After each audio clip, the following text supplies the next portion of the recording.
Headline edition, July 8, 1947. The Army Air Forces has announced that a flying disc has been found and is now in the possession of the Army. Army officers say the missile found...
Of Blackwater Media in the city of Atlanta. I want to welcome you to another edition of the Shadowland Radio Show. I'm your host, Dr. William Lester. And as always, I'd like to start the show off by thanking all of the newest listeners who've come on board for the program. We have a lot of new subscribers on YouTube. And of course, if you go to YouTube, you can listen to the show on our YouTube channel, Blackwater Media. And there are about 30-something episodes archived there.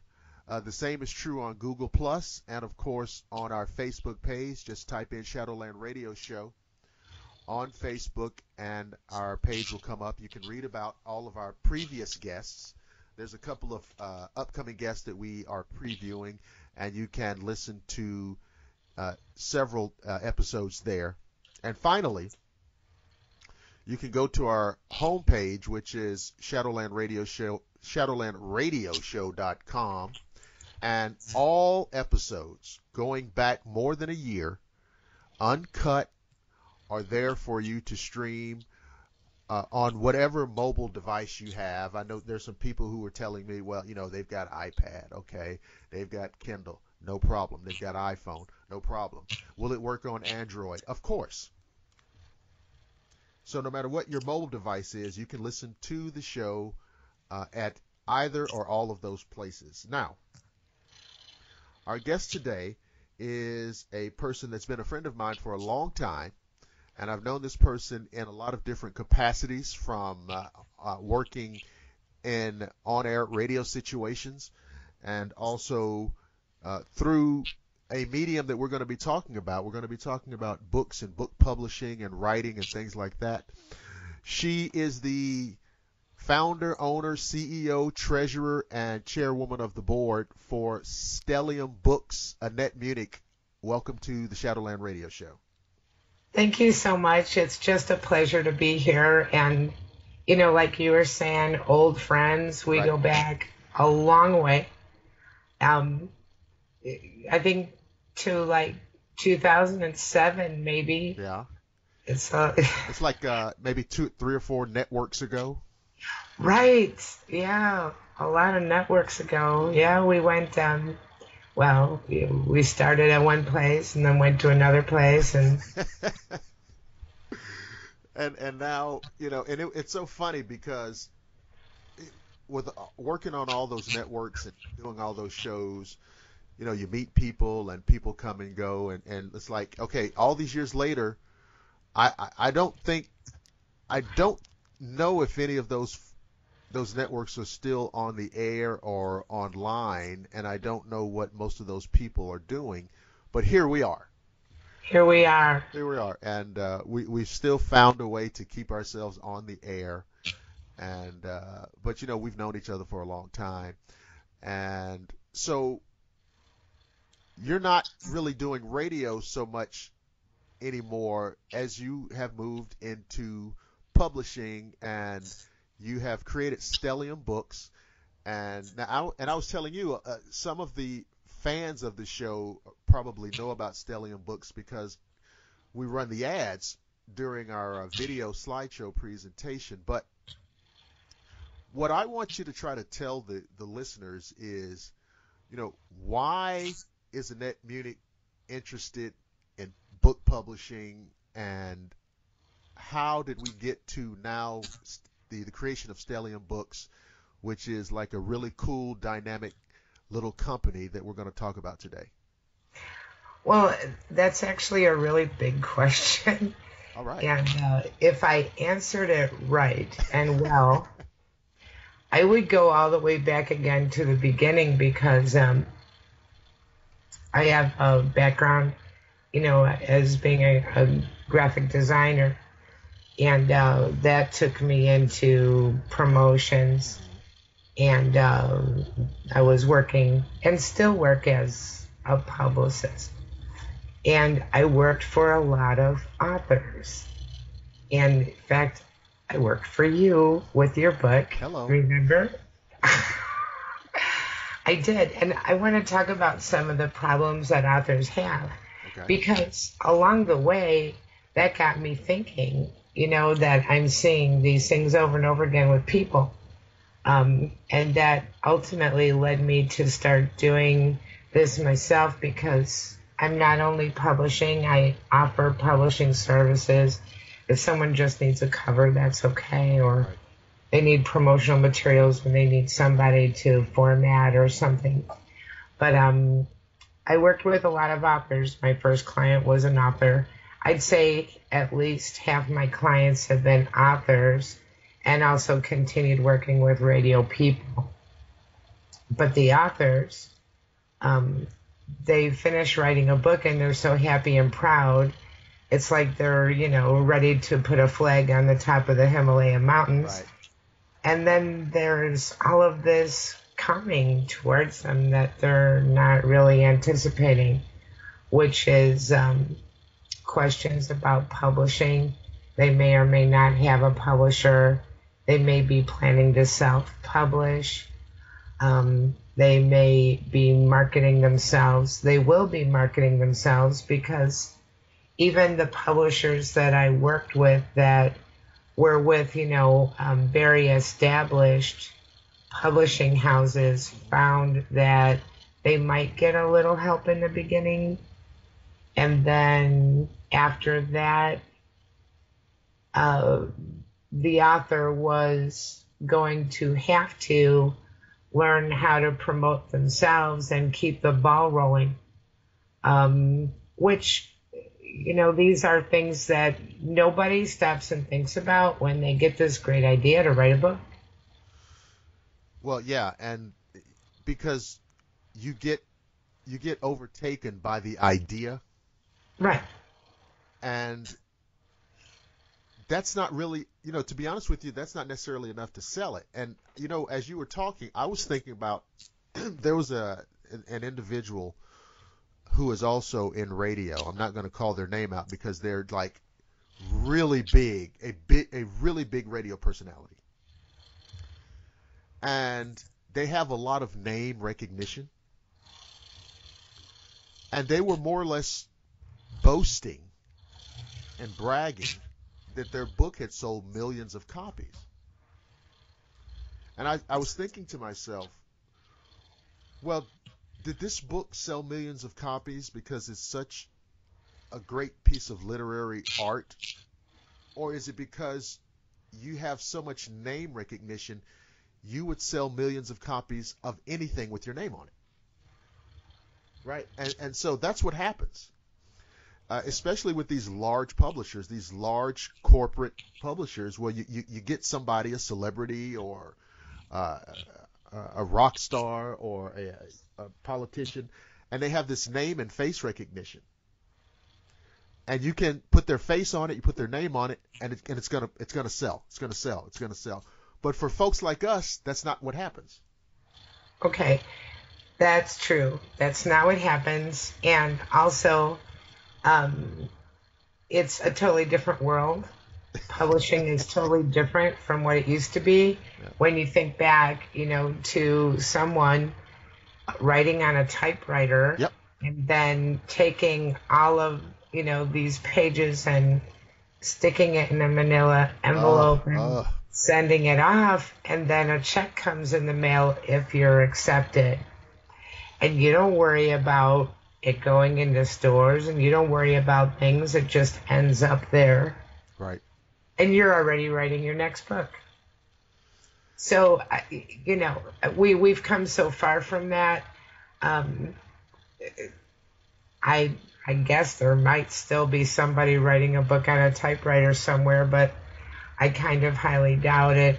And everything has changed so much, and all of these different publishing platforms have different specifications, and you can really get lost in the maze of that, and what's good for one is not good for another, and they'll ask you for different things, and you'll end up reformatting your book. Oh my God. If you're doing it yourself. I've been there.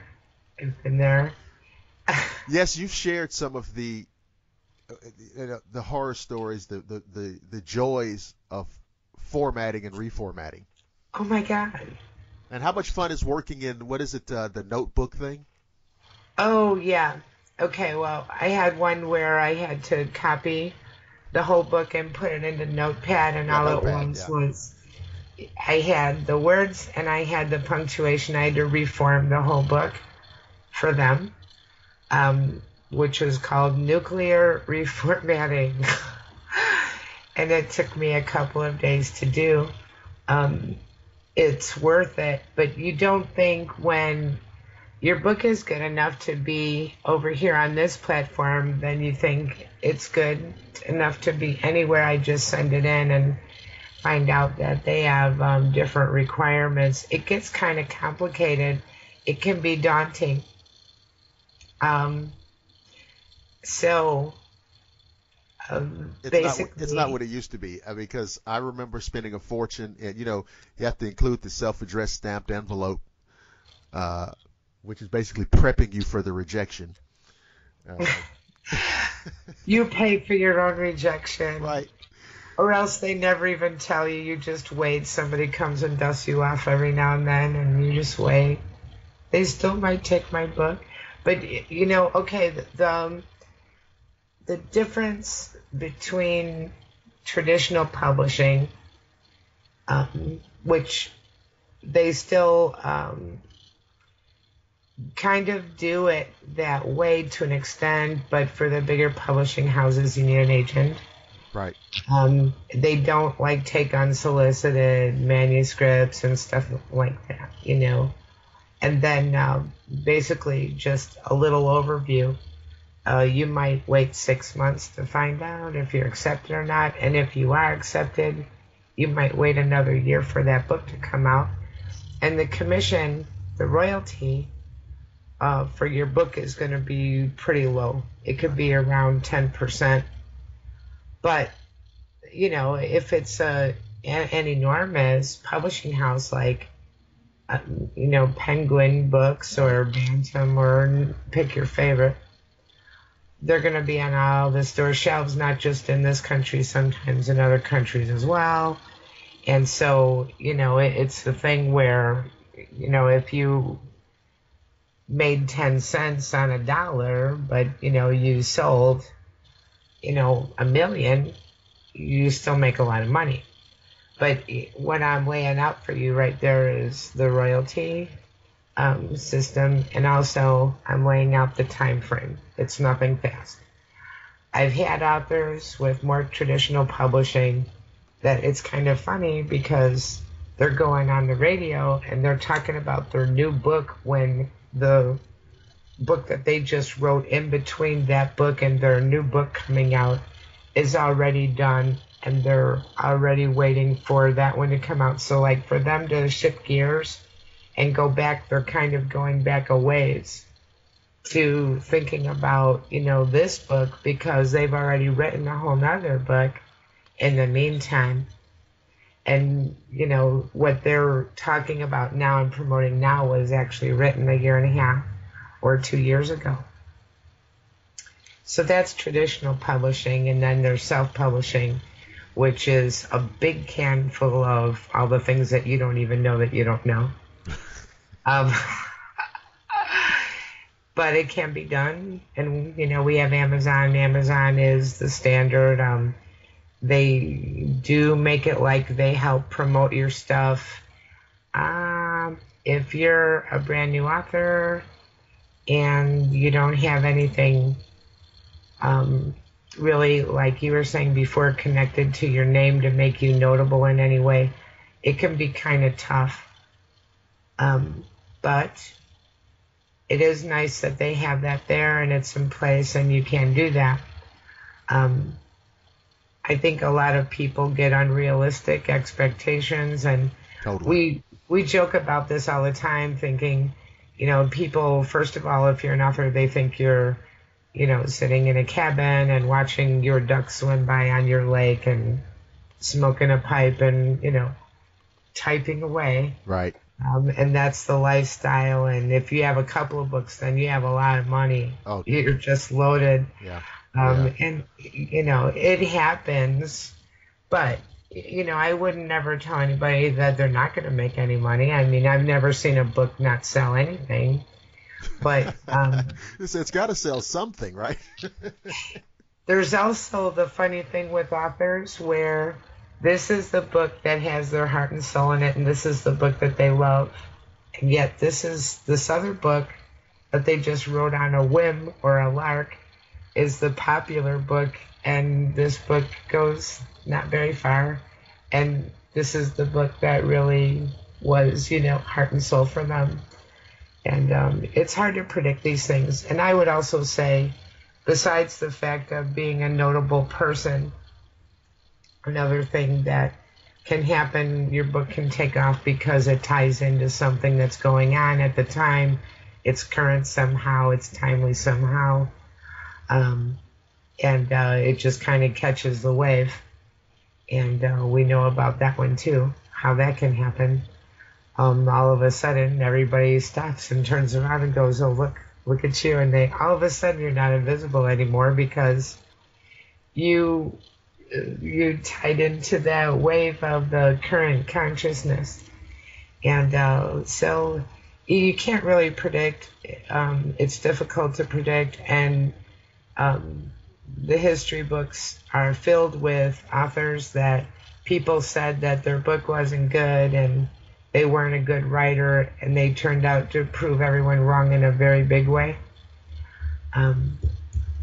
People who got rejected over and over again, and yet, turned out to be some of the biggest selling authors of all time, and then movies and everything else that comes of it. It's hard to predict. You and I talk about this privately sometimes. Right. We talk about it with books, we talk about it with music. How there were a lot of people out there that no one ever thought that they were going to go anywhere, and yet they did. These sorts of things are very hard to predict. So basically what I did was I came out and I offered publishing and publishing services, and I get their books out on Ingram, which is the standard for book distribution. Their catalog is what the retailers use. Now, and explain to the people, because there's people out there who maybe want to do a book, or maybe want to maybe they're doing it now, and maybe they don't understand when you say Ingram and what you're talking about and why it's so important if you're in this business to be connected with Ingram. Yeah, I'm thinking about writing a book about writing books, actually. What have a chapter about Ingram in there. There will be, because there are a few big book distributors in the country, and they have catalogs, and they're the standard, and that's what bookstores use when they order stock for their stores. So being on Amazon is nice. If someone wants to find your book on Amazon and they want to put it in their store, they can do that through some of the expanded distribution things that Amazon has that they offer, and they sell it between a wholesale and a retail price. So the store makes some money, and you make money, Amazon makes some money. However, you writing your book and putting it on Amazon uh, does not really form that bridge that brings you out into what I call the brick and mortar world, where somebody walks into Barnes and Noble and they see your books. They may do that for you locally, like if you do events there and they know of you and they know of your name, but basically the bridge is Ingram, because the bookstores can order your book. They'll see it in the catalog. So it can start popping up everywhere. Alaska, who knew, right? I mean, it's kind of funny. You'll see the book will start to pop up all kinds of places. Secondly, you can pitch your book and you can say, hey, this is me, and this is my book, and here's the catalog number on Ingram if you'd like to order it. And you can send out a bunch of those and make the retailers in your area aware. Now, you'll find that a lot of the bookstores will be really supportive of local authors. They like that. And they like you to come in and do a little book signing, or even maybe talk about the subject matter of your book. So they're open to that. So Ingram provides that bridge. There's another one out there. I don't know if they're going to become a little bit more friendly with working with the little guy, but Baker and Taylor, the last I knew of Baker and Taylor, they only wanted to run your title if you sold 50,000 already. Okay. If you can sell 50,000, it's like going to the bank to get a loan when you already have a lot of money. Right. If you can sell 50,000 books, you don't really need Baker and Taylor. But in case you do, they would love to work with you. In case you do, yes. So, and Ingram is important as well, because you don't want to turn into some kind of a warehouse where you have boxes and boxes of books. They deal with the retailer. They deal with getting the printing done. They deal with all of that middleman stuff. The retailer puts in an order through Ingram. Ingram fills the order. The author gets paid. All good things. Because otherwise, you don't want people calling you up trying to get your books, and you're trying to figure out how to do that and not pay double shipping, and how to get the books sent out in time. And I've been there on that one. The thing is, you think I'd like to go into book publishing, but I don't really want to be a book warehouse. Right. So, if you look at Stellium Books now, and